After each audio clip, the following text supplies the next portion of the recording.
Salam Indonesia, salam Nusantara dari Sabang sampai Merauke, dari Medan sampai Pulau Rote. Mantap iman kita, mantap kasih kita, mantap pengharapan kita tentunya dalam Yesus yang menjadi Tuhan dan Juru Selamat kita dan Juru Selamat kita. Jangan katakan bahwa Yesus bukan Tuhan. Jangan katakan pula bahwa Yesus bukan Juru Selamat. Dia adalah Tuhan, dia adalah Juru Selamat. Kalau engkau percaya, engkau diselamatkan. Kalau tidak percaya, engkau dihukum. Yohanes 3 ayat 3. Karena Yesus berkata, akulah jalan dan kebenaran dan hidup. Tiada seorang sampai kepada Allah kalau tidak melalui. Haleluya, mantap. Dan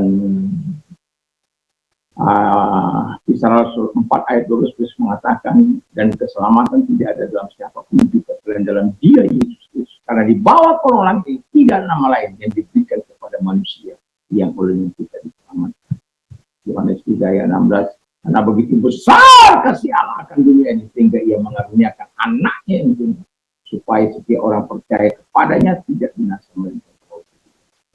Saya dan saudara yang menerima Yesus Kristus memperoleh hidup yang dan Alkitab mengatakan dalam Roma 10 ayat 9 dan 11, dengan percaya engkau dibenarkan, dengan mulut mengaku engkau diselamatkan, orang yang percaya tidak akan dihukum. Kiranya Tuhan Yesus memberkati kita di malam hari ini, dan Tuhan menyatakan segala kebaikannya dan kemurahannya, pertolongannya saat kita mengalami masalah. Dan Tuhan Yesus berkati, mari kita.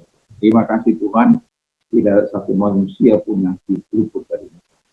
Tapi ketika kami mengenali di mana masalah itu terjadi, kami dapat menghadapi. Saya akan membacakan Imamat 26 ayat 18, demikian bunyi firman Allah. Dan jikalau kamu dalam keadaan yang demikian pun tidak mendengarkan daku, maka aku akan lebih keras menghajar kamu sampai 7 kali lipat karena dosa. Ini kalau kita baca dari pasal Detanan ini ayat 1 sampai dengan ayat 13, kita akan menemukan janji berkat Tuhan. Dan kalau kita baca dalam ayat 14 sampai dengan 46, itu tentang itu, bagaimana orang-orang akan menghadapi masalah dalam hidupnya ketika mereka keluar dari masalah. Dan tema kita adalah masalah. Saya yakin dan percaya tidak ada satu manusia yang tidak punya masalah. Tapi kita dapat mengatasi masalah kalau kita mengetahui mengapa masalah menimpa hidup kita atau penderitaan menimpa hidup kita. Karena masalah bisa datang karena yang pertama, hasil dari ketidaktaatan. Itu yang baru kita baca dari firman Allah ini. Orang tidak taat bisa mendapatkan masalah dari Tuhan. Orang tidak melakukan apa yang dikehendaki oleh Tuhan bisa dapat masalah daripada Tuhan. Karena apa? Barang siapa aku kasihi, dia aku hajar. Artinya Tuhan sangat sayang kepada kita. Kalau anak-anak gampang tidak perlu dihajar, dibiarkan saja. Tetapi kita tahu bahwa Tuhan itu sangat penuh kasih. Dan itu sebabnya Dia mau kita selalu taat kepada Dia untuk melakukan apa yang baik dan benar di mata Tuhan. Kita tahu orang Israel kalau di Alkitab mengatakan dalam pasal 26 ini ayat 14 dikatakan di sana, tidak mendengar firman Tuhan bisa dapat masalah, tidak melakukan perintah Tuhan bisa dapat masalah, menolak ketetapan Tuhan bisa dapat masalah, muak terhadap firman Tuhan bisa dapat masalah. Jadi ketaatan kita itu akan membuat kita menerima segala hal yang baik. Ketidaktaatan kita akan menerima firman, bahkan firman Allah sampai ke dunia orang mati pun. Kalau kita tidak selesaikan, akan tidak. Jadi daripada kita mengalami masalah yang pelik dalam hidup kita, baiklah kita hidup dalam ketaatan kepada Tuhan. Juga masalah kita bisa datang karena hasil dari dosa orang lain, ya, akan menyembunyikan jubah yang maha indah, 200 sikal perak, sebatang emas 50 sikal, dan karena dia menginginkannya, dia menyembunyikan. Dan Tuhan sudah barang-barang khusus tidak boleh diambil, dicuri, tapi dia justru atau disembunyikan, tapi justru dia menyembunyikan. Dan akibatnya kita tahu bahwa masalah timbul, kekecewaan timbul bagi orang Israel ketika mereka memerangi Ai, mereka mendapatkan masalah, dan itu membuat tawar hati karena 36 orang meninggal dunia dalam serangan itu. Yang menjadi korban adalah orang Israel. Selama ini Tuhan telah menjaga, dan Musa sangat Yosua sangat gusar, lalu dia sujud di hadapan Tuhan. Mengapa engkau gusar? Karena ada orang begini-begini, dan kemudian didapatilah akan yang berdosa itu. Dan kita tahu bagaimana akhirnya hukuman yang diberikan kepada Akan, jadi dilempari oleh batu. Kenapa? Yosua katakan, karena apa yang kau lakukan, darahmu kau tanggung sendiri. Dan Daud juga ada dosanya. Masyarakat atau orang Israel, umatnya mengalami masalah karena hanya dalam menghitung mengatakan kepada pasukannya supaya dihitung masyarakat Israel atau bangsa Israel di daerah-daerah, dan Yoab sudah mengatakan jangan. Dia paksa terus, dan pada akhirnya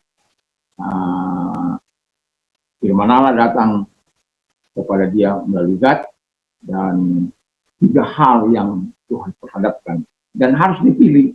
Tidak boleh tidak. Yang pertama itu 3 tahun kelaparan, 3 bulan dikejar-kejar musuh, 3 hari penyakit campak.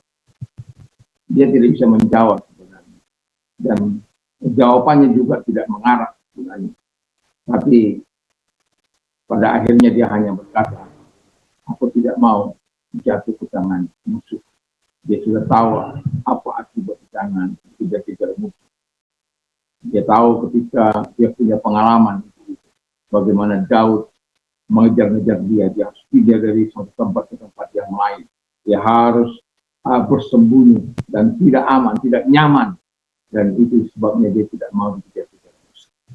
Dan pada akhirnya kita tahu 70.000 oleh karena penyakit campak yang dilakukan oleh Tuhan. Itu akibat Daud tidak mau mendengarkan suara orang atau suara bawahannya, dan pada akhirnya dia masyarakat menangani penderitaan yang begitu luar biasa. Jadi masalah bisa datang oleh karena dosa orang lain. Juga masalah bisa hadir karena bencana, ya, seperti gempa bumi, masalah datang, kesusahan datang. Atau ketika terjadi gempa yang begitu luar biasa, banyak korban di 2018. Saya sendiri pun mengalami, karena kata-kata saya juga pendek, saya rugi terhadap semuanya itu sangat selamat oleh karena pemberian itu. Puji nama Tuhan. Dan kemudian yang terakhir adalah hasil dari ketaatan. Wah, saat kita mengalami kalau kita taat, kita mengalami masalah, buat apa kita harus taat? Oh, tunggu dulu. Ketaatanmu itu akan menaikkan engkau ke level selanjutnya. Ya, ketika engkau menghadapi persoalan, katakan saja Ayub. Ya, bagaimana ketika Ayub menghadapi masalah, kita mencatat dengan jelas bahwa dia punya 7 anak laki-laki, 3 perempuan, 7.000 ekor kambing domba, 3.000 ekor unta, 500 pasang lembu, 500 keledai betina, budak-budak dalam jumlah yang banyak, dan dia disebut orang terkaya pada waktu itu. Tetapi masalahnya setan datang kepada Tuhan. Jadi mau saya katakan, setan tidak berkuasa di sini. Tapi setan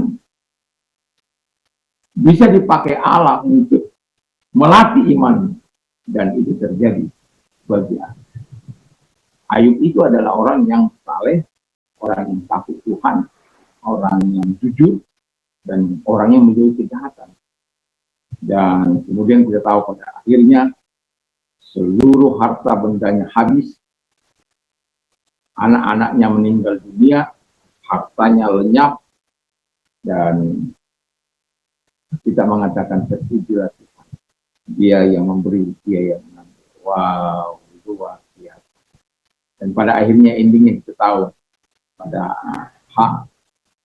kemudian Tuhan memberkati dia dua kali apa tuh, double ya.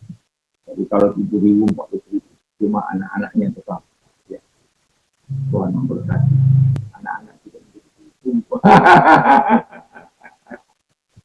Jadi masalah bisa kita selesaikan ketika kita tahu sumbernya dan apa yang penyebabnya. Kalau karena dosa kita, ya bertobat saja. Oh, karena dosa orang lain, ya kita mau bilang apa? Kita berdampak.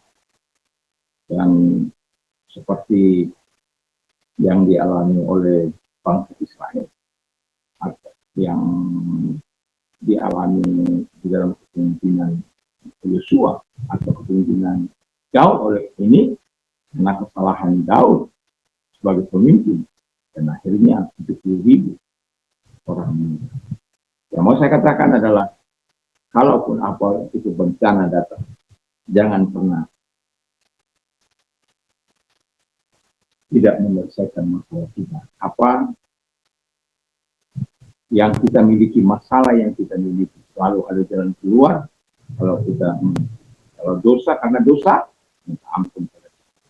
Dan Tuhan akan mengampuni, dan Tuhan akan menolong kita untuk memberikan solusi bagi setiap orang yang memiliki masalah. Pencobaan yang kita alami tidak melebihi daripada kekuatan kita. Bahkan firman Allah katakan dia akan memberikan solusi, jalan keluar bagi kita untuk mengatasi. Jadi masalah bukan membuat Anda undur daripada Tuhan, tapi masalah ketika kita mendapatkannya, lihat mengapa itu terjadi, dan kemudian ketika kita dapat mengapa itu terjadi, ya serahkan semua kepada Tuhan. Karena Tuhan memberi solusi dalam setiap masalah. Kiranya setiap masalah apapun yang kita punya, Tuhan selalu punya solusi, dan Tuhan mampu menyelesaikan ketika kita menyerahkan kepada Tuhan. Atau ketika kita bertobat, atau dalam apapun itu, Tuhan Yesus memberkati kita. Mari kita tunduk ke Tuhan. Terima kasih. Kami tahu ada masalah-masalah yang kami hadapi setiap hari. Tapi ketika kami tahu bahwa masalah itu bisa datang karena dosa orang lain, karena kejahatan yang kami lakukan, karena kejahatan, atau karena sedang proses penaikan iman kami, apapun itu Tuhan, selalu ada solusi dari Tuhan bagi setiap masalah. Terima kasih.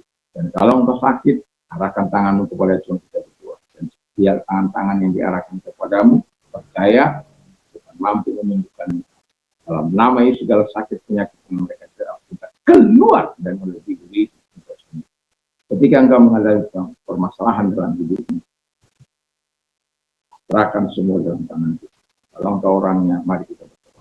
Terima kasih ya, tangan-tangan yang diarahkan kepadamu. Engkau menolong mereka, menyelesaikan masalah mereka, dan engkau memberkati. Terima kasih. Saya bersyukur dalam selamat malam. Kiranya Tuhan Yesus memberkati kita dan lupa untuk terus kita mau istirahat, datang misbah di hadapan Tuhan, baca firman Allah, dan berkatakan suatu ayat untuk menunjukkan iman kita kepada Yesus. Mantap, mantap, mantap. Mati. Kekuatan mereka selalu menyertai kita. Haleluya.